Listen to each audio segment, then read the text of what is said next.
Muy buenas tardes, buenos días, gusto de saludarlos a todos.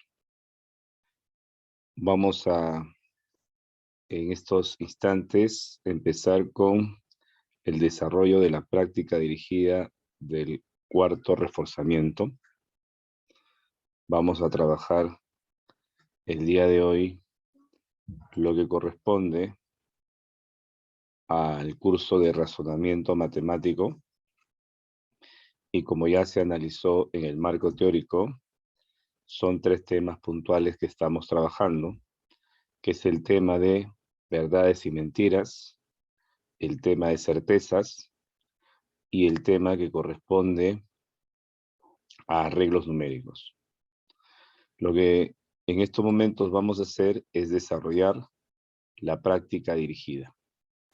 Lo que en estos momentos se va a desarrollar con ustedes es la práctica dirigida y vamos a hacer la resolución de la misma. Bien, vamos a trabajar con preguntas de verdades y mentiras. En este caso vamos a analizar el problema 1, que es una pregunta de examen de admisión. ¿Qué nos dice este problema? Para el estreno de una obra teatral, Ariel, Ariana, Aranza, Aramis apresuraron su salida de la universidad. Ya en el teatro, notaron que la obra tenía restricción etaria, es decir, era para mayores de 18 años. Las 4 se miran y con respecto a su edad dicen lo siguiente. Ariel nos dice, yo sí puedo entrar a verla. Ariana dice, Ariel está mintiendo, no puede entrar. Aranza nos indica, Ariana no puede entrar a ver la obra. Aramis, que es mayor de edad y las conoce muy bien, son 4 chicas, recordemos, sabe que solo una de ellas miente y que solo una de ellas es menor de edad. ¿Quién miente y quién es menor de edad respectivamente? Bien.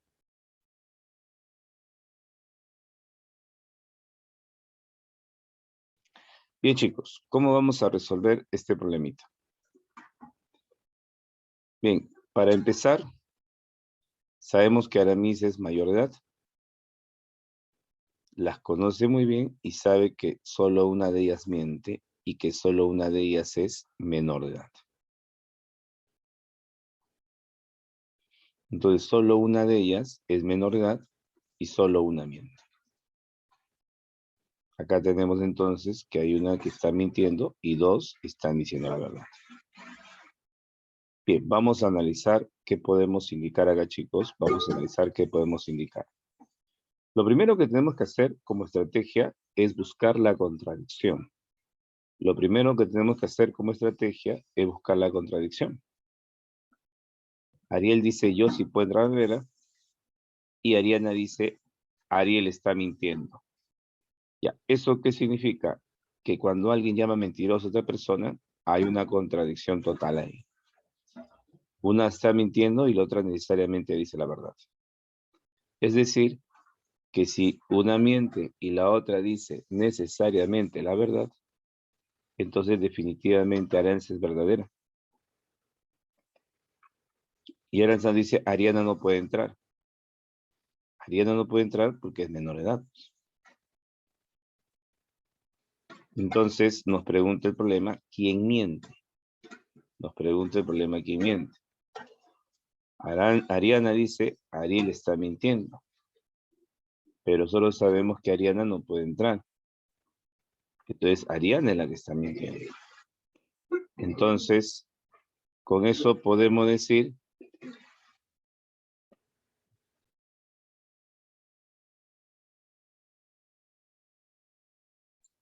entonces, Ariana no puede entrar porque es menor de edad y al ser la única menor de edad, entonces los demás sí pueden entrar. Ariana es la que está mintiendo y Ariana es la que es menor de edad. Entonces la respuesta sería Ariana y Ariana. Bien, señores. Hasta ahí ya tenemos la resolución de la pregunta número 1. pregunta de examen de admisión. Como ustedes se han dado cuenta, el texto estaba bastante extenso, ¿no?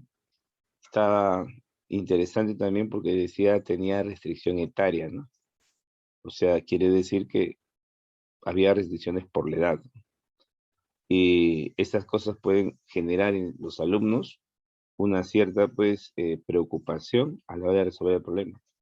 Por eso es importante tener experiencia resolviendo problemas de examen de admisión, sobre todo los exámenes últimos, para que el alumno, pues, tenga ya una idea de lo que se va a enfrentar, ¿ya? Entonces, esa es la solución de la pregunta 1. Vamos a analizar la pregunta número 2 y voy a volver a repetir lo mismo que he dicho en el marco teórico. Nosotros vamos a plantear los problemas, el alumno puede hacer pausa en cualquier momento, porque es una clase grabada, y lo que va a hacer el estudiante es resolver, ¿no? Primero usted intenta resolver, y luego de usted intentar resolver, luego compara lo que usted ha hecho con la solución, y así enriquece sus estrategias, porque cada alumno también tiene estrategias. Ya, vamos a pasar a la pregunta número 2. Nuevamente, pregunta de examen de admisión. Ya nos vamos dando cuenta que las preguntas de examen de admisión, básicamente en el tema de verdades y mentiras, en cierta medida tienen una recurrencia. Entonces, acá tenemos a Andrés, Boris, Carlos y David, y Evaristo, quienes han participado en una carrera de 100 metros planos. Cuando se les preguntó a cada uno por el ganador de la carrera, todos respondieron de la siguiente manera. Andrés dice, Boris fue el ganador. Boris dice, Carlos ganó. Carlos dice, David ganó. David dice, yo no gané la carrera. Evaristo dice, yo no gané la carrera. Si hubo un único ganador y solo una de las afirmaciones es verdadera, mientras que las demás son falsas, ¿quién ganó la carrera?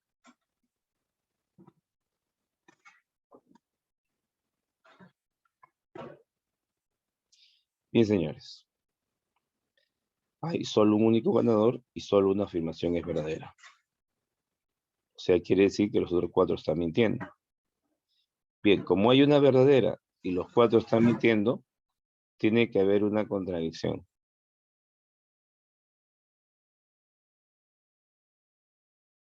Bien, son 8 problemas, estamos en la pregunta número 2, entonces vamos a analizarlo con calma. Nosotros observando, nos damos cuenta que Carlos dice, David ganó la carrera, y David dice, yo no gané la carrera. Entonces, definitivamente acá hay una contradicción. Y de acuerdo a los datos, uno dirá la verdad y el otro necesariamente estará mintiendo. O sea, en definitiva, los otros tienen que estar mintiendo. Y como tienen que estar mintiendo, quiere decir que sus proposiciones son realmente contrarias a la realidad. Por ejemplo, Andrés dice, Boris fue el ganador, está mintiendo, Boris no fue el ganador. Boris dice, Carlos ganó, está mintiendo, Carlos no ganó. Evaristo dice, yo no gané la carrera, está mintiendo, él sí ganó la carrera. Y nos preguntan, ¿quién ganó la carrera? Evaristo dice, yo no gané, pero está mintiendo, ¿qué significa que sí ganó?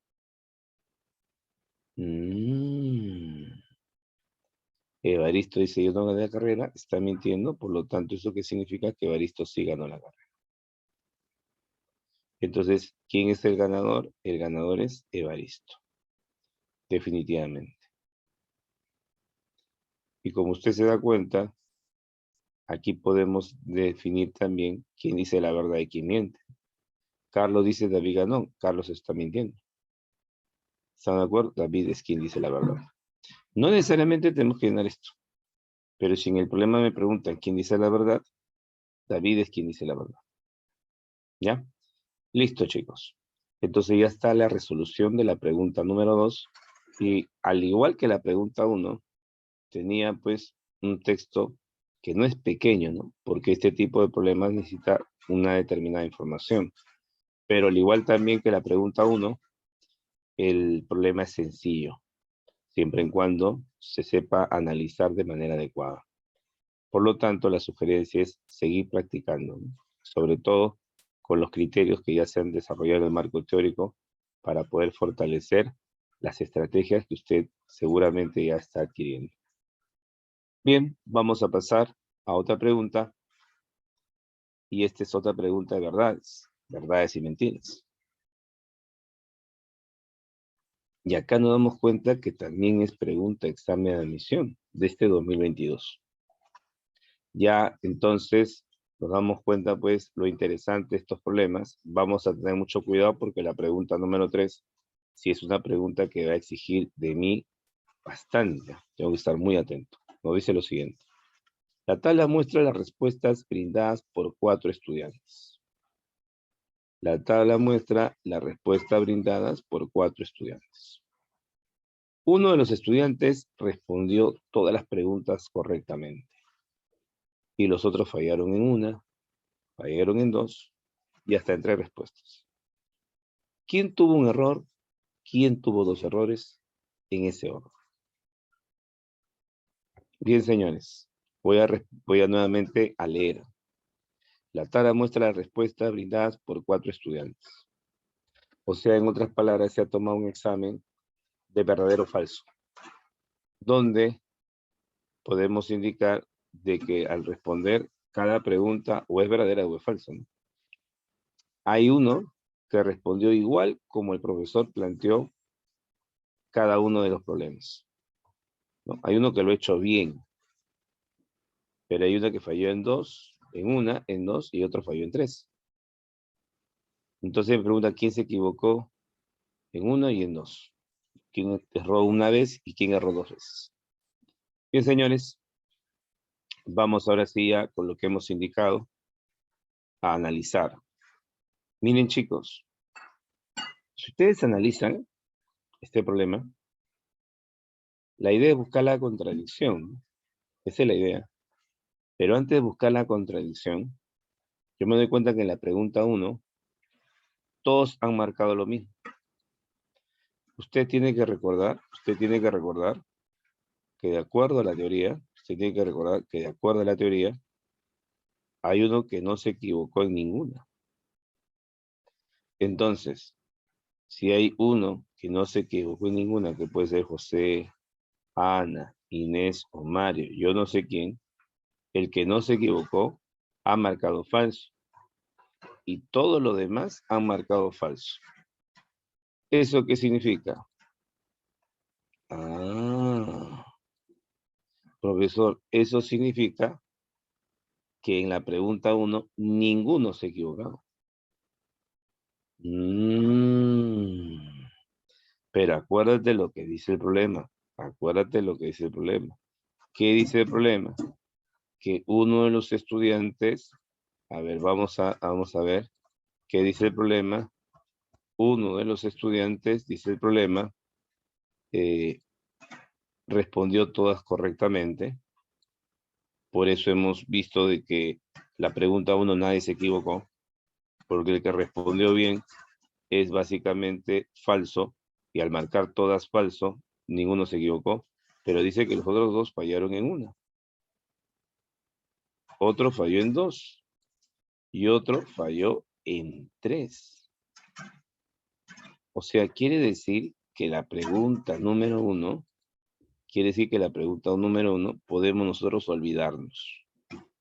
¿Por qué nos olvidamos? Porque acá no hay ninguna dificultad, todos respondieron bien. Pero acá, ya, aquí, es donde alguien falló en una, alguien falló en 2 y alguien falló hasta en 3 respuestas. Entonces yo puedo decir lo siguiente: el que responde todas bien y el que falla en 3 respuestas, tus respuestas todas son diferentes. El que responde todas bien y el que falla, sus respuestas todas son diferentes. Profe, a ver, ¿cómo sería esto? Mira, presta atención, ¿cómo sería esto? Presta atención. Presta atención. Yo observo de que él dice falso, verdadero, verdadero. Y acá dice verdadero, falso, falso. Ah, profe, acá todas sus respuestas son diferentes. Acá todas sus respuestas son diferentes. Entonces, quiere decir que uno ha hecho todo bien y el otro ha fallado en todas. Pero yo no sé cuál. Entonces es ahí donde vamos a utilizar la suposición. Y es por eso que lo que se comentó a ustedes, o sea, como todas coinciden, acá no se cuenta, es por eso que lo que se comentó a ustedes es fundamental. En el tema de verdades y mentiras se busca la contradicción. ¿Estamos de acuerdo, no?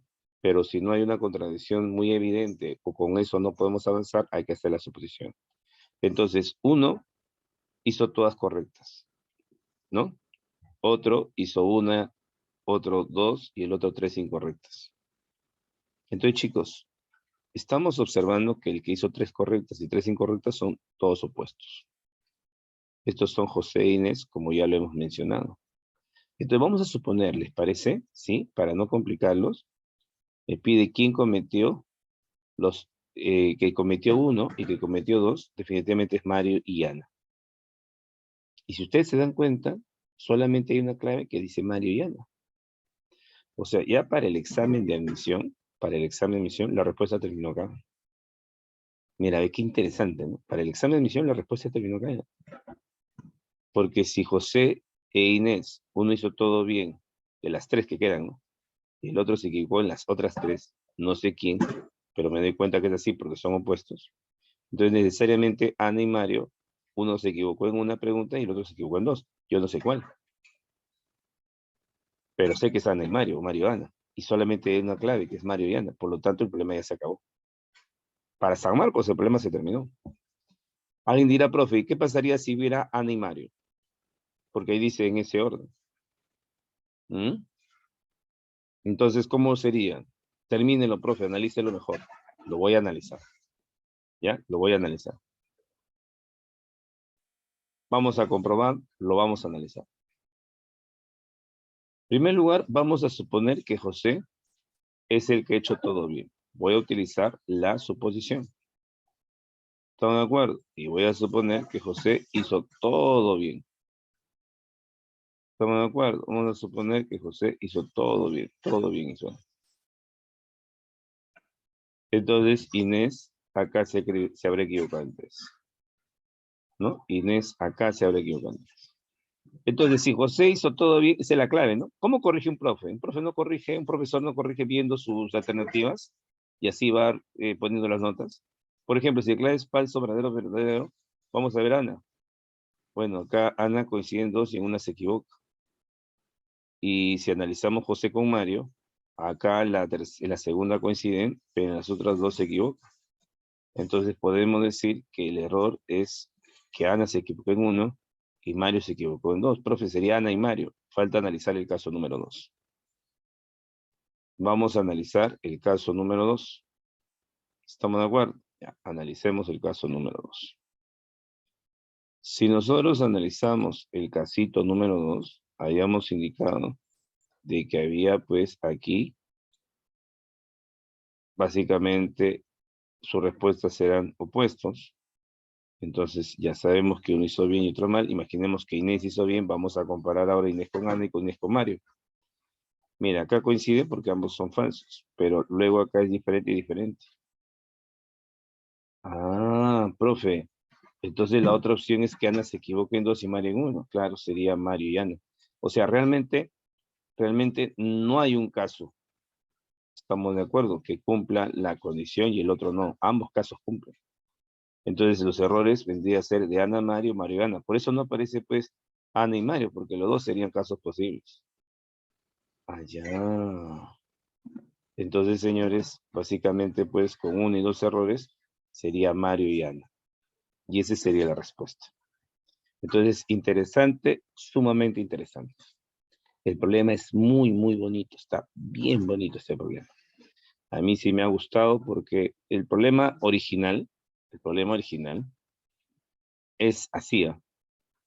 ¿Ya? El problema original es así. ¿Ya? El problema original es así. Sin esto.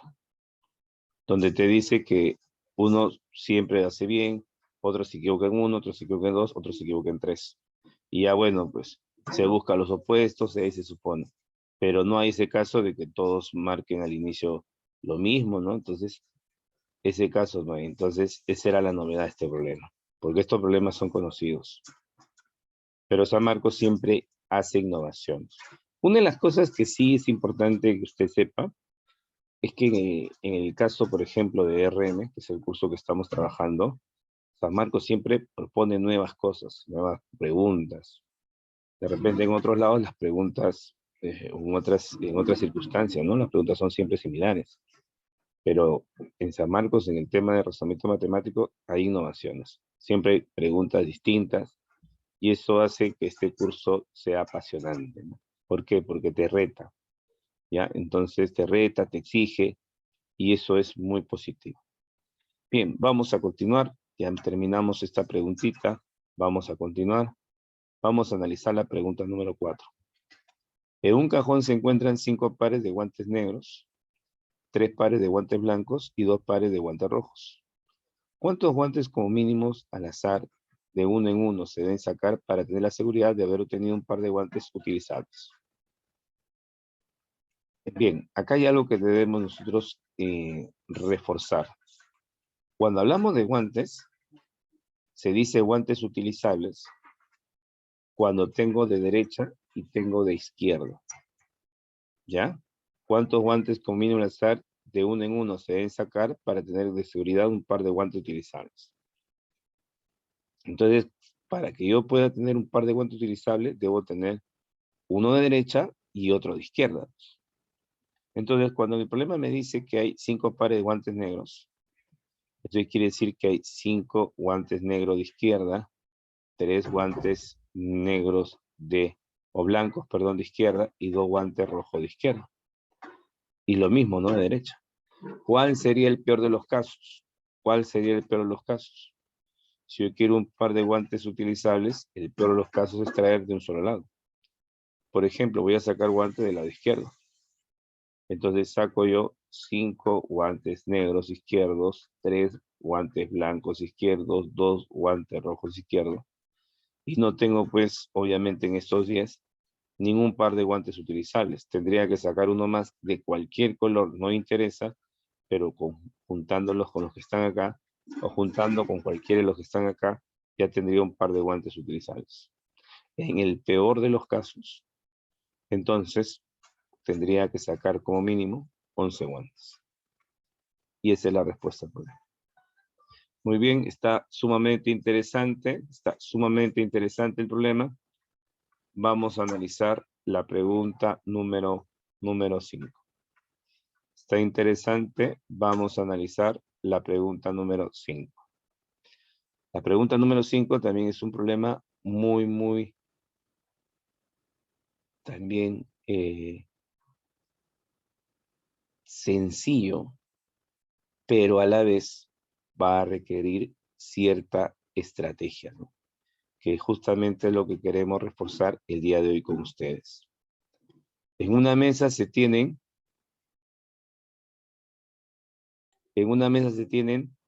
13 cartas de corazones. Estas están numeradas del 1 al 13 sin repetir, todas con las caras que indican su valor contra la superficie de la mesa como se muestra en la figura. ¿Cuántas cartas como mínimo se deben voltear al azar para tener la certeza de que la suma de los valores de todas las cartas volteadas sea mayor o igual que 28?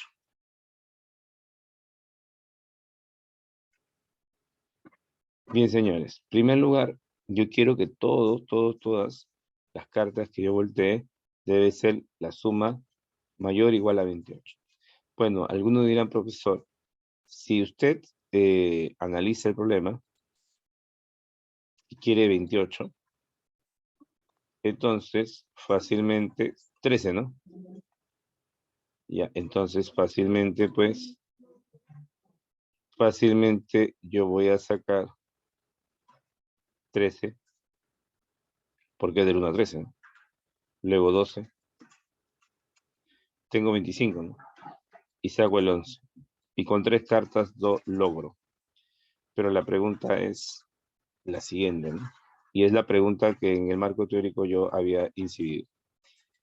La pregunta es, si algunos dicen 3 Muy bien, 3. Pero la pregunta es, con 3, ¿yo tengo la seguridad de que la suma es mayor o igual a 28? Yo tengo la seguridad. Ahí está donde el alumno tiene que saber razonar. Con 3, ¿yo tengo la seguridad? Y la respuesta es obviamente no.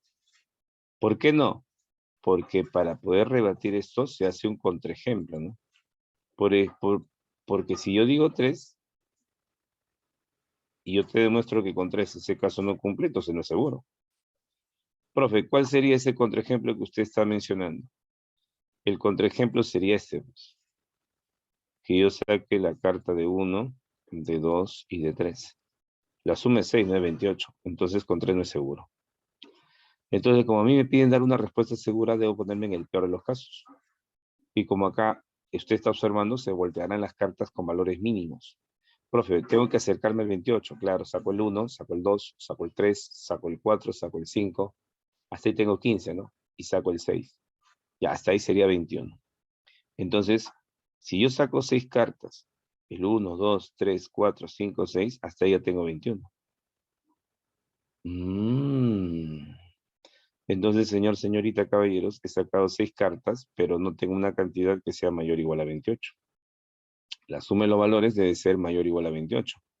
Entonces, si yo saco, como tengo 21, si saco la carta 7, ya es 28. Y cumple la condición. Pero si saco la carta 8, también 28. O sea, basta que saque una carta más, cualquiera de ellas, para que se cumpla la condición del problema. Y la respuesta, ¿cuánto viene a ser? La respuesta viene a ser 7. Interesante, sumamente interesante.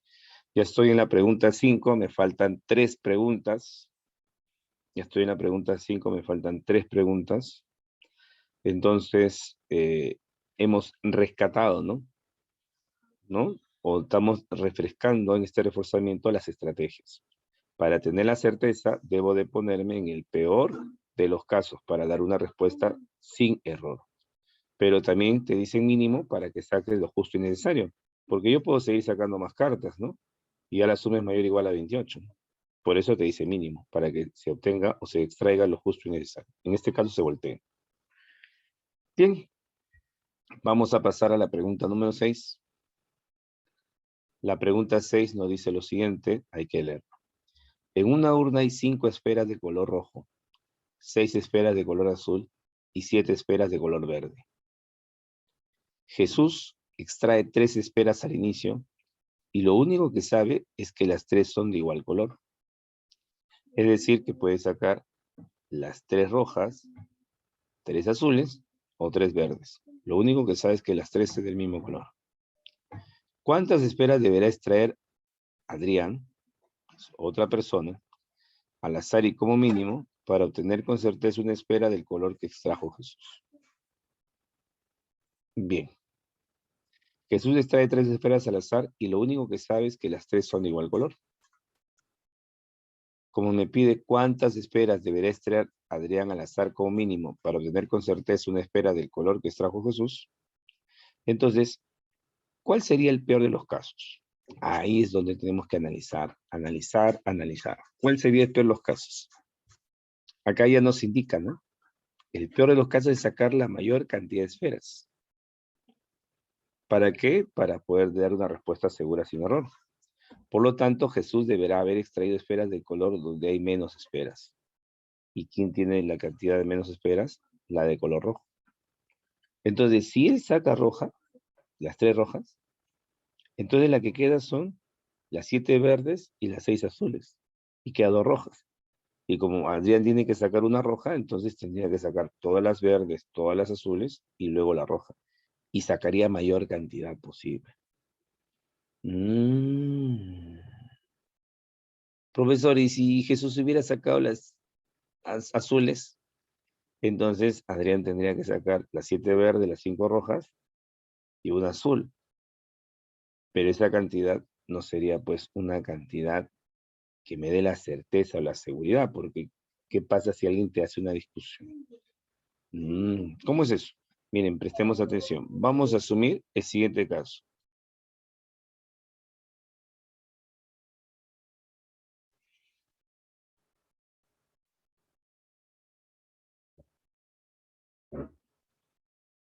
Bien. Bien, señores. Vamos acá a hacer un contraejemplo para que se entienda lo que yo quiero decir. Vamos a hacer un contraejemplo. Acá tengo 5 rojas. Acá tengo 6 azules. Y acá tengo 7 verdes. Vamos a imaginar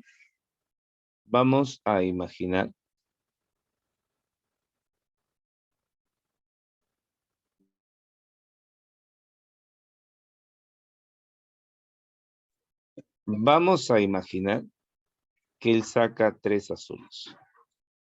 Vamos a hacer un caso, una suposición, que él saca 3 azules. Ya. Entonces, ¿qué estaría quedando? Si él saca 3 azules, ¿qué estaría quedando? Estaría quedando las 5 rojas. ¿Qué estaría quedando? Estaría quedando 3 azules, porque sacó 3, quedan 3. Y finalmente estaría quedando las 7 verdes. Entonces, Adrián va a tener que sacar, definitivamente, Adrián va a tener que sacar, ¿qué cosa tiene que sacar Adrián, chicos? Definitivamente, Adrián va a tener que sacar una de color azul. ¿Por qué? Porque el texto dice que Adrián debe sacar un color de que sacó Jesús. Entonces, ¿cuál sería el peor de los casos ahí? ¿Cuál sería el peor de los casos ahí? El peor de los casos sería que se saque, pues, las que no son azules, ¿no? Obviamente. Entonces, ¿qué sacaríamos? Todas las verdes, que sacaríamos todas las rojas, y al final se sacarían las azules. Entonces saco las 7 verdes, saco las 5 rojas, y ya sacaré un azul. Entonces, profesor, la respuesta sería 13. Pero chicos, ¿la respuesta es 13 realmente? Ya, ese es justamente lo bonito de este problema. Porque este problema no es un problema cualquiera, es un problema muy especial. ¿Por qué muy especial? Porque va a exigir mucho de ti, que sepas analizar. 13 seguro. ¿Qué pasaría si yo te demuestro que con 13 no sucede que él saque pues el mismo color que el otro, ¿no? Profesor, ¿cómo es eso? Imagínate que te saca 3 rojas, que él saca 3 rojas. Te queda 2. Entonces, Adrián va a querer una roja, porque Adrián va a querer el color que el otro sacó. Entonces, de las 5 rojas saco 3, entonces el otro quiere una roja.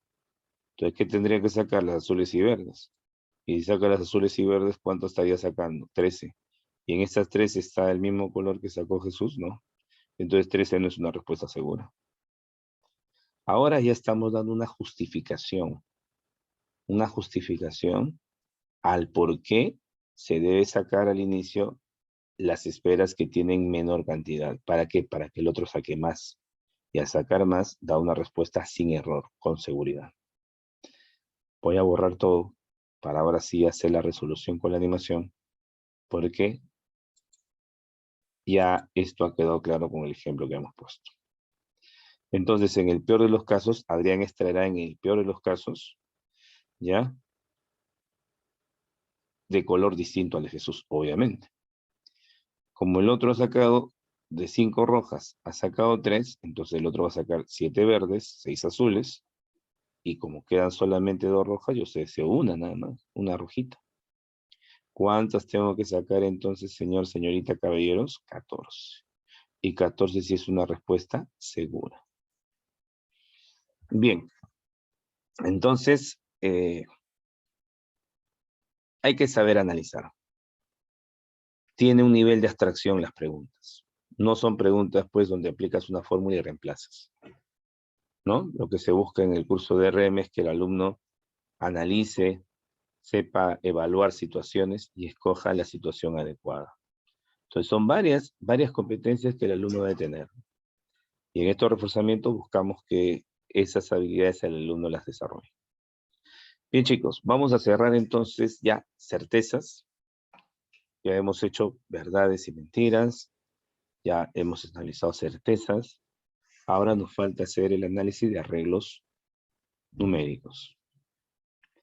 Vamos a hacer el análisis. Dice así, ubique los números del 1 al 9 en las casillas circulares, de modo que los números ubicados en los vértices de los cuadrados y triángulo, su producto sea un número escrito en su interior. Dice, voy a repetir, ubique los números del 1 al 9 en las casillas circulares, de modo que los números ubicados en los vértices de los cuadrados y triángulos, su producto sea el número escrito en su interior. O sea, ese 320 es la multiplicación de los 4 vértices, igual que el 360. Y ese 70 es la multiplicación de los 3 vértices. Entonces, chicos, te dice allá la suma máxima de los números ubicados en las casillas sombreadas. Primero, como se dijo en la teoría, tenemos que entender las condiciones. Los números ubicados en los vértices de los cuadrados y el triángulo, su producto es un número escrito en su interior. Que se decía en la teoría también que debemos saber quiénes son los números que intervienen, son del 1 al 9. Entonces, acá hay un detalle importante. Acá es 320, 630, 70, 126. Entonces yo me doy cuenta ahí que ese 320 es un múltiplo de 10, 630 y 70 también. Entonces, ¿qué puedo decir? Que el múltiplo de 10 lo va a generar el 5. ¿Ya? El 5 va a generar ese múltiplo de 10. ¿Estamos de acuerdo? Ese 5 va a generar ese múltiplo de 10. Y tiene que ir ahí, pues. ¿Por qué? Porque todos tienen, obviamente, el 5 con un par es 10, ¿no? 5 por 2 es 10, 5 por 4 es 20, o sea, termina en 0. 5 con un par termina en 0. Entonces, ahí definitivamente está el 5. Eso es lo primero que el alumno debe, pues, evaluar. ¿Ya? Debe evaluar. Ya está. Ahora, ¿qué más podemos indicar nosotros? Bueno, por ejemplo, acá estamos observando que este es 70, ¿no? Y este producto tiene que ser 14.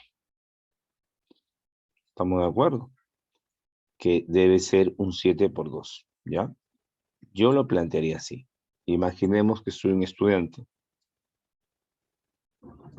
que está con muchas ganas de ingresar. Profe, ¿pero por qué pone el 7? ¿Por qué acá no pone el 7? Porque si tú te das cuenta, este 320 entre 5 es 64. Entonces este producto de M es 64. Y 64 nada tiene nada que ver, 3 números multiplicados que me dan 64 tiene que ver con 7, pero acá sí, porque es 63. Entonces ya la idea está por este lado. Ya estoy dando una idea, una noción. Vamos a seguir analizando. Claro. Entonces acá tenemos 126, 70 y 630 tiene el factor 7. Y acá definitivamente es 2. Ahora, acá nos damos cuenta lo siguiente. Este producto es 32. Y si es 32, tiene que ser 8 por 4. No hay otra forma. Y si es 8 por 4, te dice, hay la suma máxima de los números ubicados en las casillas sombreadas. Entonces acá tendría que ser 8 y acá 4.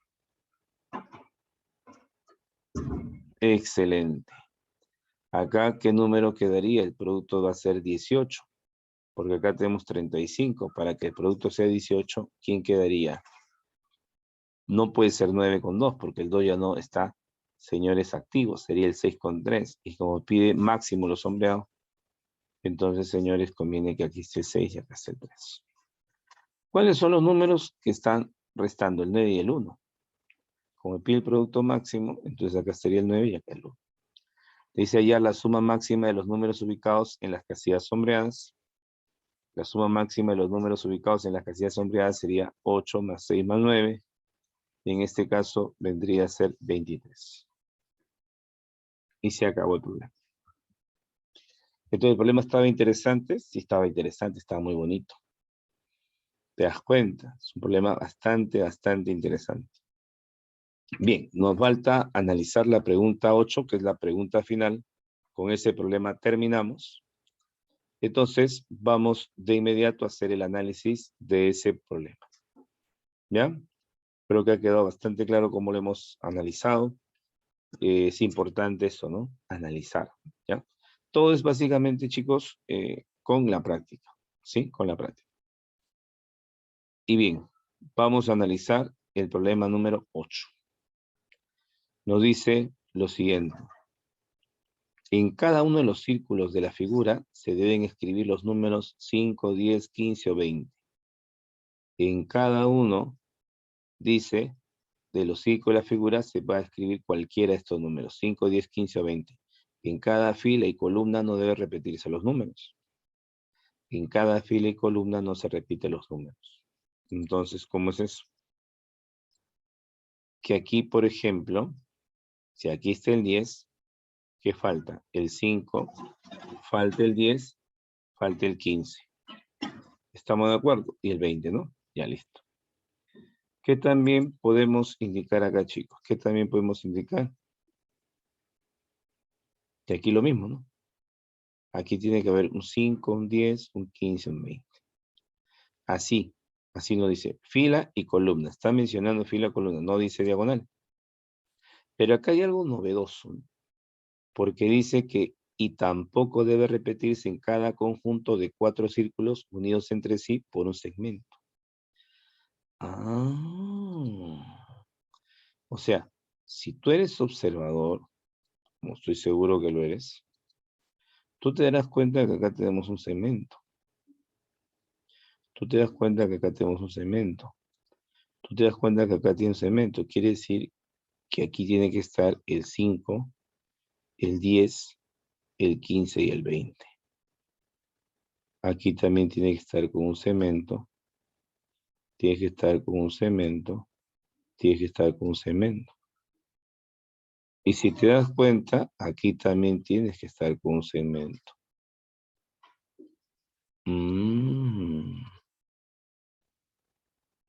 Y finalmente, aquí también tienes que estar con un segmento.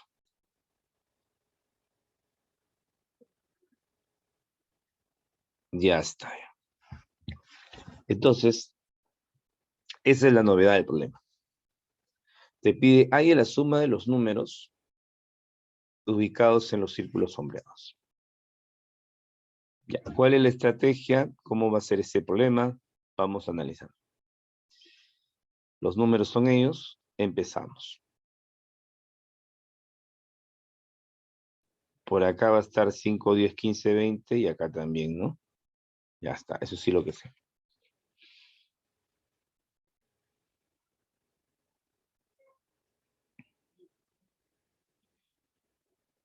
Ya. Empezamos. Empezamos aquí. Si nosotros analizamos,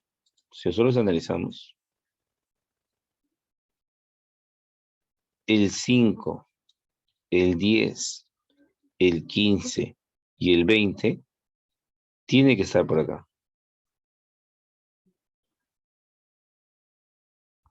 Pero yo me doy cuenta que acá no puedes ponerle 15. Profe, pero se necesita el 15, sí, pero ahí no. ¿Por qué no? Porque acá observamos que tiene que haber 5, 10, 15, 20. No se puede repetir. Profe, pero si damos 15 aquí, sí, pero él no. Entonces el 15 tiene que ir definitivamente, ahí no hay otra opción. Que es justamente lo que estamos viendo a continuación. Por eso se puso 15. Quiere decir que acá tiene que estar el 20, ¿ves? Para que cumpla esta secuencia. Ahora, analicemos por acá. Analicemos por acá. Tú te darás cuenta de que aquí tiene que haber un 20. Definitivamente tiene que haber un 20. 5, 10, 15, acá tiene que haber un 20, pero el 20 no lo podemos poner acá, porque no puede repetirse. Por lo tanto, por ese motivo el 20 está ahí.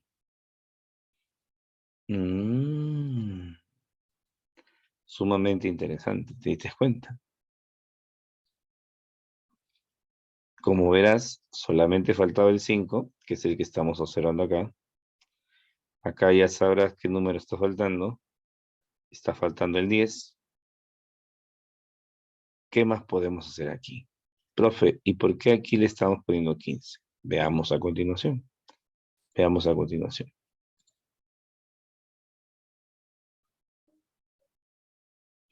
Vamos a analizar. Si usted observa, aquí tiene que haber el 5, 10, 15 y 20.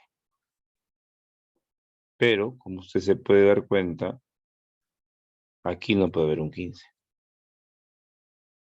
Porque ya está acá, profe, pero tiene que haber 5, 10, 15, 20. Pues. Ya, entonces, ahí tiene que estar el 15. Y como usted se da cuenta, ya se puede complementar, ¿no? Y tiene que estar el 20. Y acá ya se puede conocer que no es este. Él es el 5. Y ya tengo el 5 y ya tengo el 20. Entonces la respuesta sería 25. La respuesta es 25. Ahora, si quiere, se puede llenar, se puede llenar. Porque si acá falta un 10 y él no puede ser 10, él sería 10. Acá sería 20. Acá sería 15. Faltando acá vendría a ser 5. Y lo que faltaría acá es 10. Solamente para que se pueda, pues, cubrir, ¿no? La curiosidad de algún estudiante que quiera saber cómo se termina llenando esto. ¿Ya? Y eso vendría a ser... Y eso vendría a ser básicamente, pues, la resolución de esta pregunta número 8. Y ya habremos llegado a la finalización de lo que corresponde, pues, a la actividad de este reforzamiento. Agradezco a todos los jóvenes que se han dado el tiempo, la paciencia de escuchar con atención cada una de las resoluciones y los animo a seguir practicando para poder tener tranquilidad en un examen, porque muchos alumnos se ponen nerviosos. ¿Qué cosa te da la tranquilidad? Saber que conoces. ¿Y cómo se conoce? A través de la práctica. ¿Y eso qué implica? Dedicarte tiempo. ¿Cómo es eso? Es una decisión. Puedes hacer muchas cosas, ¿no? Cuando eres un adulto hay muchas responsabilidades, muchas cosas que hacer. Pero cuando ustedes están estudiando, sus responsabilidades se basan específicamente, pues, al proyecto de vida que tienen en familia, ¿no? Que es tu desarrollo estudiar. Entonces, ahí tienes que elegir tú. Hay muchos distractores, pero lo que tú tienes que hacer es tomar la decisión correcta, dedícale tiempo a esto. Si dedicas tiempo, vas a lograr tus objetivos y con eso, pues, esos hábitos, ¿no? De apuntar lo más importante, tener un cuaderno de temas, de apuntes especiales, teóricos, tanto en los cursos de matemática, en los cursos de ciencias, en los cursos de letras, y de esa manera generamos un hábito para ir avanzando poco a poco. Si usted hace las cosas de la manera adecuada, entonces todo va a ir positivo, todo va a ir bien. ¿Ya, chicos? Entonces, sin más que decir y deseándosele lo mejor a todos, me despido. Muchísimas gracias por la atención prestada. Nos veremos en otra oportunidad. Permiso.